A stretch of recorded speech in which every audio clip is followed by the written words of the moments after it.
নমস্কার বন্ধুরা, আজকের ভিডিওতে আমি আপনাদেরকে বলবো আমি কিভাবে বর্ষাকালে অ্যাডেনিয়ামের যত্ন নিই। আপনারা নিশ্চয়ই শুনেছেন যে অ্যাডেনিয়ামে বেশি জল দিতে নেই, কারণ অ্যাডেনিয়াম হচ্ছে মরুভূমির গাছ। আবার বর্ষাকালও অ্যাডেনিয়ামের জন্য খুব ক্ষতিকারক। কিন্তু আমি আমার ব্যক্তিগত অভিজ্ঞতা থেকে বলছি, বর্ষাকালেই কিন্তু অ্যাডেনিয়ামের গ্রোথ সব থেকে বেশি হয়। আপনার অ্যাডেনিয়াম গাছের কডেক্স বর্ষার শুরুতে যা আছে, বর্ষার শেষে কিন্তু সেই কডেক্স আপনি ডাবল করতে পারেন, কারণ বর্ষার জলে প্রচুর পরিমাণে নাইট্রোজেন থাকে। আমি আপনাদের সাজেস্ট করব আপনারা অ্যাডেনিয়াম গাছ কখনোই মাটিতে বসাবেন না। যদি মাটিতে বসানো থাকে তাহলে বর্ষাকালে এই গাছগুলোকে শেডের তলাতেই রাখার চেষ্টা করুন। কিন্তু এভাবে তো আপনি সারাক্ষণ গাছগুলোকে শেডের তলায় রাখতে পারবেন না, কারণ অ্যাডেনিয়ামের ক্ষেত্রে রোদও খুব গুরুত্বপূর্ণ। দেখুন, আমার এই অ্যারাবিকাম গাছটার কিছু পাতা হলুদ হয়ে গেছে। আমি এই পাতাগুলোকে ফেলে দিচ্ছি। আপনিও যদি দেখেন এরকম গাছের পাতা হলুদ হয়ে যাচ্ছে, চিন্তার কোনো ব্যাপার নেই, এটা হয়ে থাকে বর্ষাকালে। আপনি যতটা পারবেন পাতাগুলো ফেলে দেবেন। নাইট্রোজেনের ঘাটতি বা নাইট্রোজেনের আধিক্য দুটো ক্ষেত্রেই গাছের পাতা হলুদ হয়ে যেতে পারে। এই গাছগুলিকে দেখুন, এর পাতাগুলো বর্ষার জল পেয়ে কিন্তু খুব সতেজ হয়ে উঠেছে। আর আমি এমন মিডিয়া ইউজ করি যাতে কিন্তু জল একেবারেই দাঁড়ায় না। আমার ছাদ বাগানের এই গাছটি সব থেকে আমার প্রিয় গাছ। এই গাছেও কিছু দেখুন পাতা হলুদ হয়ে গেছে, আমি পাতাগুলোকে ফেলে দেব। আপনারা দেখুন, আমার এই প্রত্যেকটা গাছে কিন্তু আমি এরকম ভাবে খোলা ছাদেই রাখি। নিশ্চয়ই আপনারা মিডিয়াটা দেখতে পাচ্ছেন, আমি একটাতেও মাটি ইউজ করিনি। আর গাছের পাতাগুলো দেখুন খুব সুন্দরভাবে ডেভেলপ করেছে। গত দুদিন আমাদের এদিকে খুব বৃষ্টি হয়েছিল, তাই কিছু গাছ যেগুলো নতুন নতুন কুড়ি এসেছিল সেগুলো আমি সরিয়ে নিয়ে গেছিলাম শেডের তলায়, কারণ কুড়িগুলো পুরো নষ্ট হয়ে যেত। এগুলো ফুল ফুটে গেছে আজকে, তবুও যে পুরনো ফুলগুলো নষ্ট হয়ে গেছে সেইগুলোকে গাছ থেকে ফেলে দেবেন। এটা পড়ে আছে, আমি এটাকে এই গাছের নিচেই রেখে দেব, সার হয়ে যাবে। ফুল যদি পচে যায়, দেখুন এই একটা ফুল, এটা অনেকদিন ধরেই ফুটেছিল, পচে গেছে, এটাকে ফেলে দেব, কারণ এই পচা ফুল কিন্তু আস্তে আস্তে পুরো গাছকে পচিয়ে দিতে পারে।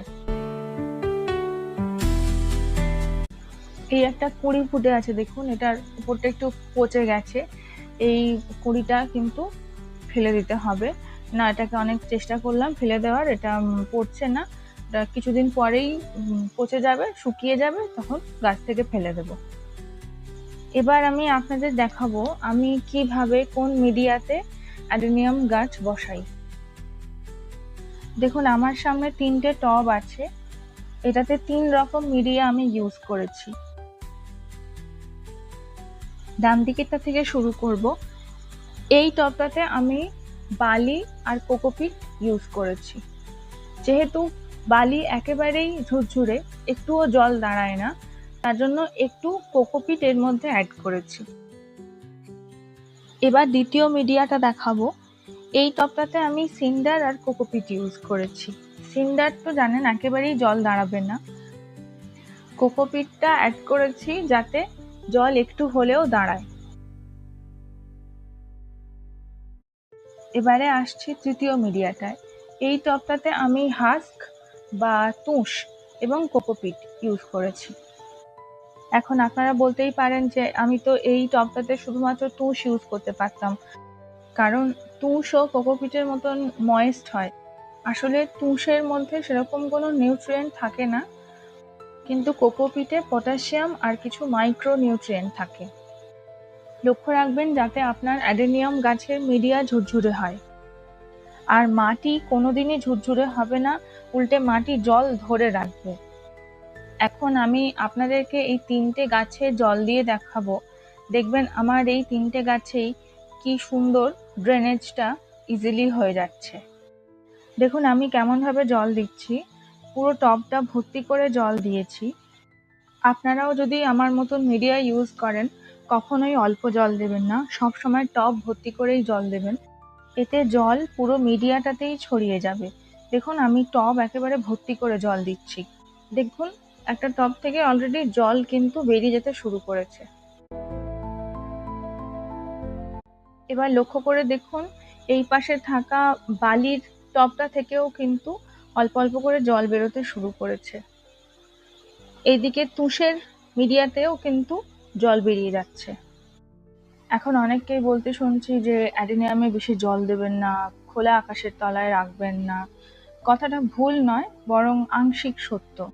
আপনারা আমার মতন এরকম রাইস হাস্ক বা চিটে, সিন্ডার, বালি, কোকোপিট ব্যবহার করুন আর বর্ষাকালে নিশ্চিন্ত থাকুন। আপনার অ্যাডেনিয়াম গাছের কোনো ক্ষতি হবে না। দেখুন আমি ক্যামেরাটা একটু সরিয়ে এনেছি পুরো জায়গাটা দেখানোর জন্য। জল কিন্তু ৩টে টব থেকেই বেরিয়ে গেছে। আপনি যদি অ্যাডেনিয়াম গাছ এরকমভাবে মাটিতে বসাতেন তাহলে কিন্তু জল এত তাড়াতাড়ি বেরোতে পারতো না। ভিডিওটি এতদূর দেখার জন্য ধন্যবাদ। আবার আপনাদের সঙ্গে দেখা হবে আমার পরের ভিডিওতে।